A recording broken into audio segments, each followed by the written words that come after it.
La vague des années 80 se distingue par la prise de conscience que le genre est souvent déterminant dans les rapports de pouvoir, à la fois dans les sphères du public et du privé. On observe une volonté de déconstruire la notion de genre, les discussions abordent les limites de l'hétérosexualité, la façon d'être une femme et les luttes de la communauté LGBT se développent. 27 décembre 1979, création de l'association Vie et Liberté à Mâcon. La municipalité PS, dirigée par M. Rognard, et une commission municipale femmes, avec Louise Péréal et Annie Jo, conseillère municipale, décident de créer l'association Vie et Liberté pour mettre en place un centre de planification et un centre d'orthogénie en lien avec les associations féminines de la ville.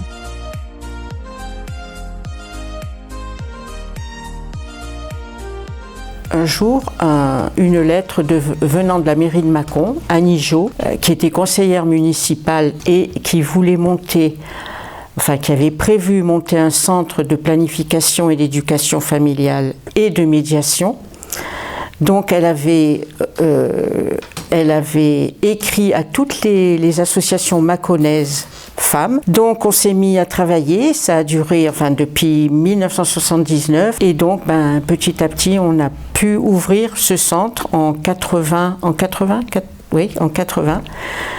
Donc c'était pas sans difficulté parce que c'était tout à construire.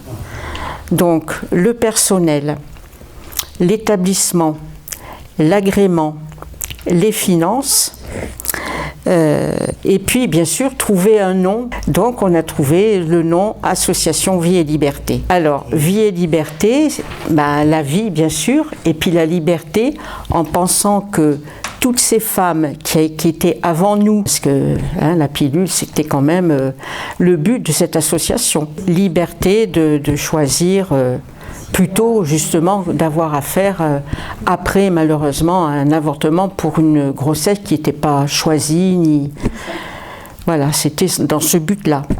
Il y avait un tel besoin que on n'a pas rencontré de difficultés. Tout le monde était main dans la main parce que dans ce centre il y avait des gens de tous bords, il faut le dire, parce qu'il y a des gens, des femmes qui avaient choisi le centre de planification et d'éducation familiale pour la poursuite de leur grossesse.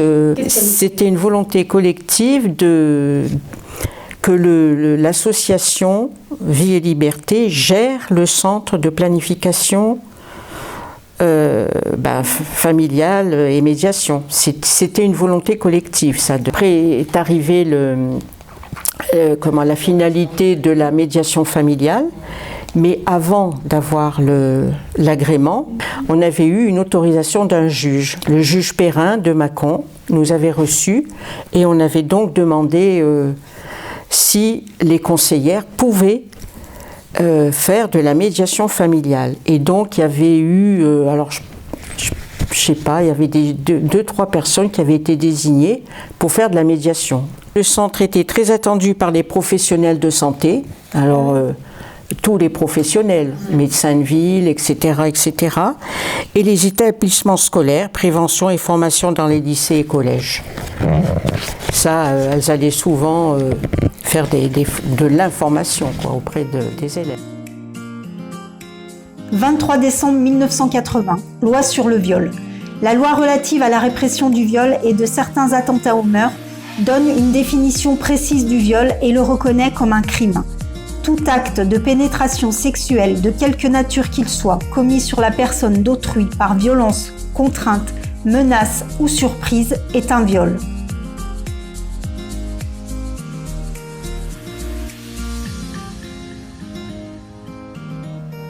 « 8 mars 1982. La France organise sa première journée internationale des femmes. La médiatisation de cette journée permet de mettre en avant les enjeux de l'égalité entre les femmes et les hommes. C'est Clara Zetkin, journaliste, enseignante et militante allemande, qui avait proposé cette journée dédiée à la mobilisation des femmes, lors de la Conférence internationale des femmes socialistes à Copenhague en 1910. La tradition ne se met en place qu'à partir de 1917, lors de la grève des ouvrières à Saint-Pétersbourg. Après 1945, la Journée des femmes est célébrée dans tous les pays socialistes. Elle est célébrée par les Nations Unies en 1975, reconnue officiellement en 1977, puis en France en 1982. Aujourd'hui, dans de nombreux pays, dont la France, cette journée est appelée Journée internationale des droits des femmes. Je suis une des premières consultantes de cette association, puisque à l'époque, nous sommes en 1982, et l'association, je pense, devait avoir à peu près 2 ans, n'était pas encore connue sur Mâcon. Mais suite à des difficultés conjugales, je m'étais séparée de mon mari et ça se passait plutôt mal. Et je me sentais vraiment en grande difficulté face à la fois au présent et à l'avenir. C'était pour rencontrer une conseillère conjugale, et c'est ce mot conjugal qui m'a intéressée, plus que conseillère conjugale et familiale. Et voilà, je me suis ouverte à elle de ces difficultés du divorce en cours. Ça se faisait pas, la femme à l'époque, elle devait subir. Je me suis dit j'irai jusqu'au bout. Je ne pouvais plus vivre dans ce couple. Alors j'en reviens donc à mon arrivée à Vie et Liberté, et là j'ai senti vraiment, s'ouvrir une fenêtre pour me permettre de respirer et d'assumer ce qui allait se présenter comme ma liberté. Nous avions un entretien d'1 heure, mais c'était très cadré, toutes les semaines, parce que j'en avais besoin. J'étais dans de telles difficultés psychologiques par rapport essentiellement à mes enfants, mais dans mon travail aussi, parce que j'étais celle qui divorce sur mon lieu de travail. En ce qui concerne l'aide que m'a apportée la conseillère, dont je n'oublierai jamais le nom, et je leur disais, mais vous avez un rôle de béquille pour moi. C'était indispensable, j'attendais avec impatience le moment où j'allais pouvoir déposer mes questions, j'allais pouvoir déposer ma souffrance. C'est quelque chose de très personnel, c'est comme un deuil, c'est une forme de deuil, une séparation, donc il faut pouvoir avancer. Et il faut pouvoir s'accrocher à des mains amies de façon à traverser l'épreuve et à en ressortir droite et digne et se tenir encore debout sans s'effondrer. C'est à la fois avec émotion mais tendresse et reconnaissance que je pense à elle. Mais ce qui m'étonnait, c'est que c'était gratuit.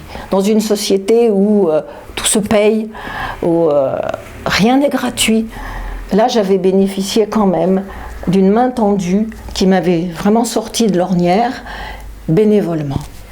Et je me suis dit, la vie m'a offert cette chance, donc je vais, passez-moi l'expression un petit peu triviale, renvoyer l'ascenseur. Et c'est là que, au moment où justement elles avaient besoin de se structurer, elles avaient besoin de personnes dans le conseil d'administration, je me suis dit, pourquoi pas. Donc j'avais été adhérente de l'association au départ. Et puis je suis allée plus loin et je me suis engagée dans l'association pour aider là où il fallait, donc au conseil d'administration et puis au bureau. Et puis voilà, l'aventure a commencé. Et nous fêtons maintenant les 40 ans de cette magnifique association qui a vraiment son utilité sur la place de Mâcon. Et l'évolution des femmes, elle est le fait de pionnières qui se sont battues, qui ont milité ardemment, qui ont consacré leur vie, et je dirais même certaines ayant englouti leur couple parce que le conjoint ne suivait pas. J'y trouvais aussi un équilibre, une joie de vivre, une façon de prendre du recul par rapport à mes larmes que je pouvais verser par ailleurs. Je me sentais en même temps consolidée dans mes décisions, donc plus sûre de moi. Mon image, mon estime de moi était détruite du côté familial, social, plus ou moins, au moins était ébréchée. Et à Vie et Liberté, je me reconstruisais. 1984, congé parental et égalité des époux. Le congé parental est autorisé à chacun des parents salariés sans distinction de sexe. L'égalité des époux se joue dans la gestion des biens du foyer et dans l'éducation des enfants.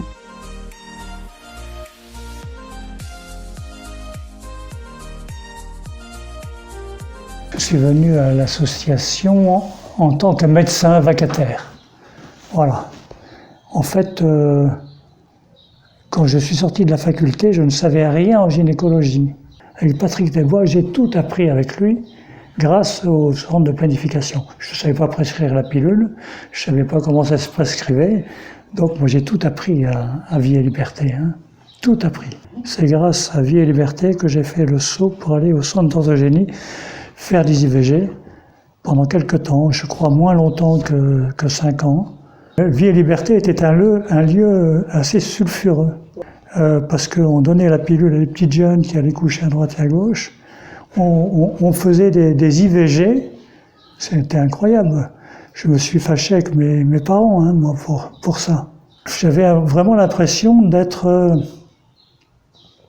à un endroit où il fallait être à ce moment-là. Parce que ça bougeait beaucoup. Quand j'étais étudiant en médecine à Montpellier, j'avais fait plusieurs manifestations pour l'IVG. Non, on était jugés comme sulfureux. Oui, oui. On était jugés par les autres comme étant des un peu cinglés. Des petites jeunes filles de 16 ans donnaient la pilule, quoi.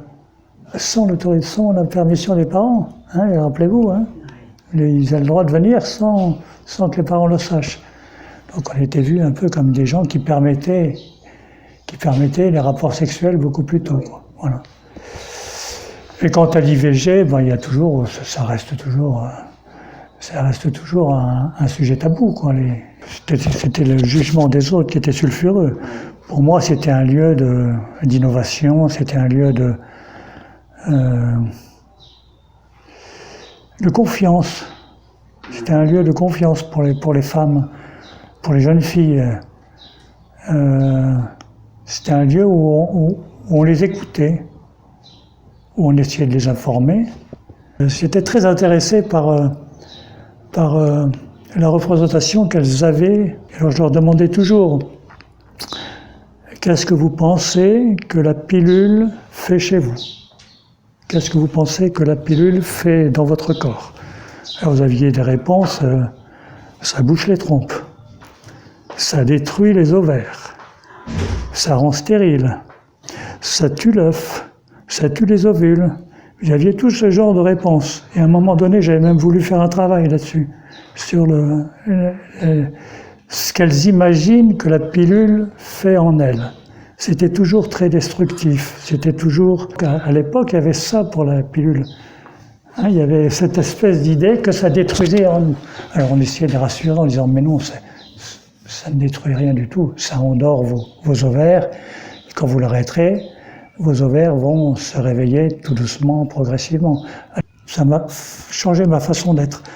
Il y avait un travail d'équipe, de collégialité, en collaboration avec des médecins.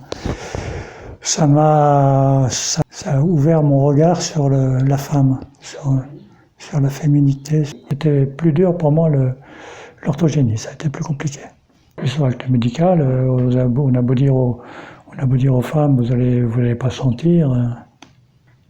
Allez, hein, elles sentent, hein. Elles sentent, même si on fait une anesthésie locale. Alors. Elles sentent. Nous, on avait pris je sais pas comment ça se passe maintenant. Au départ, on voulait pas faire d'anesthésie. On voulait pas faire d'anesthésie générale. On voulait faire un truc très léger. Donc il y avait une espèce de mise en condition, sophrologie, on discutait, il y avait toujours une conseillère qui discutait pendant qu'on faisait l'acte. Non, mais j'ai bien aimé, hein, j'ai adoré ce travail. Mais très impliquant sur le plan émotionnel. C'est pas anodin, non, c'est pas anodin. C'est pour ça que je suis assez admiratif de ceux qui ont fait ça sur des longues périodes. Moi, j'aurais pas pu, je crois, trop longtemps. Enfin, la prescription de pilules, ça, mais l'IVG...